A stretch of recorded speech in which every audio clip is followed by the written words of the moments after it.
जीवन हमेशा बदलता रहेगा, हमेशा प्रतिपल बदलता रहेगा।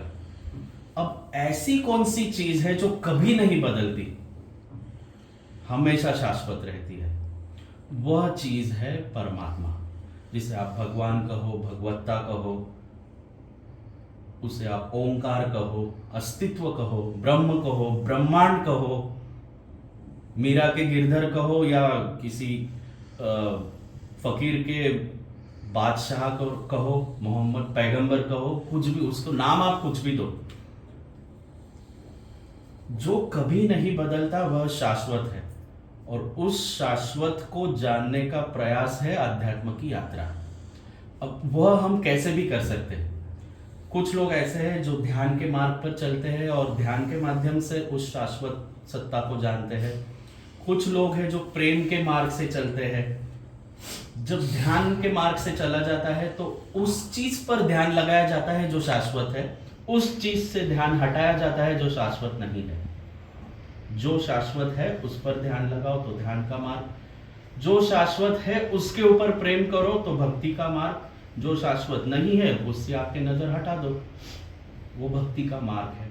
तो ध्यान का मार्ग के जो संत है वो भगवान बुद्ध है, महावीर है, ओशो है, ये लोग ध्यान के मार्ग से चले हैं। प्रेम के मार्ग से चले हुए लोग हैं, उसमें कबीर है, गुरु नानक है, मीरा है, संतो है, सहजो है, संत तुकाराम है, संत ज्ञानेश्वर है, कृष्ण है। ये लोग सब प्रेम के मार्ग से चलते आए हुए लोग हैं। तो दोनों से यात्रा की जा सकती है, एक प्रेम से है, एक ध्यान से है। बट ध्यान किस पर, प्रेम किस पर, वह समझना बहुत जरूरी है। अब आपको बता दूं, भारत में या पूरी दुनिया में हजारों लाखों अरबों खरबों लोग हैं जो साकार की दुनिया में अटके हैं, इसलिए उनका भगवान के ऊपर का प्रेम भी मूर्ति में और साकार में ही अटका हुआ है। अब कोई भी रिलीजन लो, कोई भी धर्म लो, बात साकार में अटकी हुई है। उसी साकार मूर्ति को सब कुछ समझ के, उसी से बात करके, उसी से ये करते रहते हो, होता कुछ नहीं है, होता कुछ नहीं है। दुख तो वैसे ही रहते हैं, तनाव तो वैसे ही रहता है, स्ट्रेस वैसे ही रहता है, सब कुछ वैसे ही रहता है, क्योंकि अभी भी साकार की दुनिया में अटके हुए हो। अब ये मूर्ति मार्केट में ट्रेंड चल रहा है, कल जाके कुछ और ट्रेंड आएगा, मूर्ति बदल जाएगी, भगवान वही रहे शायद, अभी बैठा है, कभी खड़ा हुआ है, अलग अलग मूर्ति आएगी। साकार की दुनिया है, बदलती रहेगी। शाश्वत की दुनिया में अगर प्रवेश करना है तो बाहर नहीं, भीतर आना होगा, बाहर नहीं, भीतर आना होगा। तो 3 प्रकार आपको समझ के लेने हैं।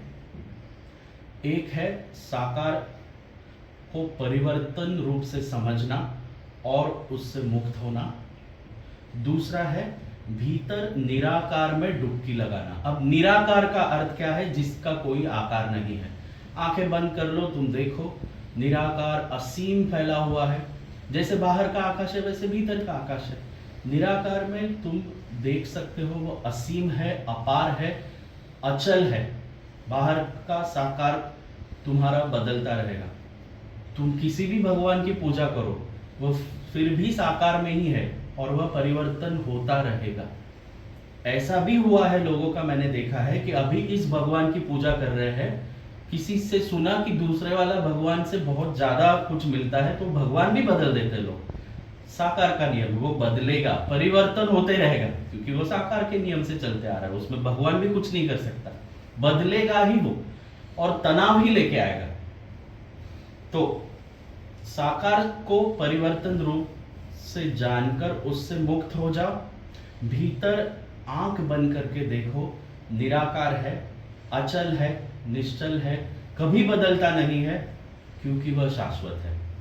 अब निराकार में भी जब तुम देखते हो तो पहले ऐसा होता है कि शरीर की परतें गिरने शुरू हो जाती है, क्योंकि हम अपने आप को शरीर समझते हैं। शरीर भी एक आकार है, हम अपने आप को शरीर समझते हैं, शरीर भी एक आकार है, वह भी बदलता रहता है, जन्म से बदलता है, अभी भी बदल रहा है, अभी कल भी बदलेगा, परसों भी बदलेगा, बदलता रहेगा। हम अपने आप को शरीर समझते हैं, फिर हमने अपने आप को एक नाम देके रखा है, वो भी हम नहीं है, साकार की दुनिया का नाम है। परिवर्तन होता रहेगा, होता रहेगा। तो साकार से मुक्ति चाहने है, लेनी है तो फिर शरीर के पार जाना होगा। तो साकार से मुक्ति के बाद निराकार की दुनिया शुरू होती है। निराकार की दुनिया में ध्यान किया जाता है, प्रेम किया जाता है। तो आप भीतर जब आप डुबकी लगाते हो तो निराकार में पूरा अंधकार है, पहले तो ऐसे ही दिखाई देता है।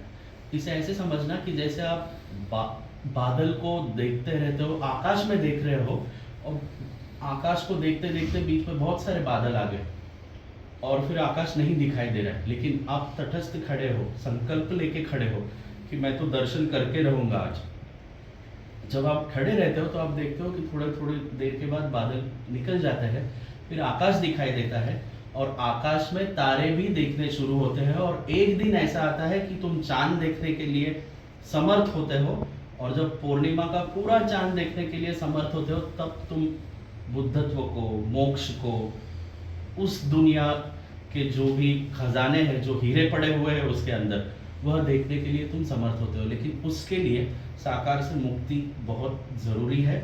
निराकार की दुनिया में प्रवेश करना है, उसमें तुम ध्यान करते हो।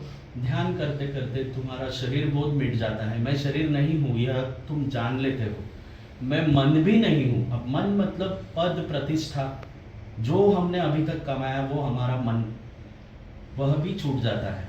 और उसके पार भाव है, इमोशंस है, वह भी छूट जाते हैं। और जो निराकार हमारा जो रूप है, आत्मा जिसे कृष्ण कहते हैं, कि जिसे कोई शस्त्र काट नहीं सकता, जो सदा शाश्वत है, उसकी अनुभूति होती है निराकार में।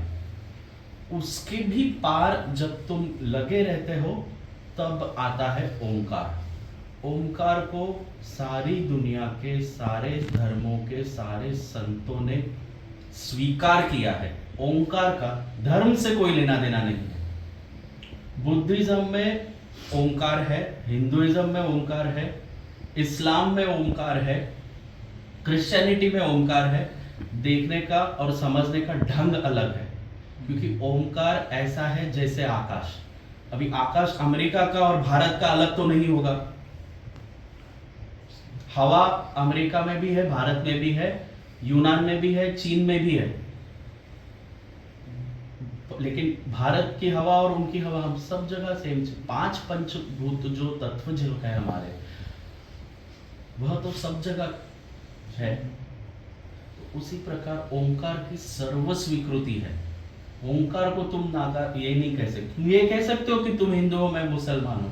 तुम ये नहीं कह सकते कि तुम्हारा ओंकार अलग है, मेरा, तुम्हारी सांस अलग है, मेरी सांस अलग है। ओंकार सबका एक ही है, और जो ओंकार को जानता है वह मोक्ष को प्राप्त हो जाता है। ओंकार को जानना यह अंतिम विधि है। जब तुम ओंकार को जान लेते हो तो तुम पूरे ब्रह्म के सारे अस्तित्व के सारे रहस्य को जान लेते हो।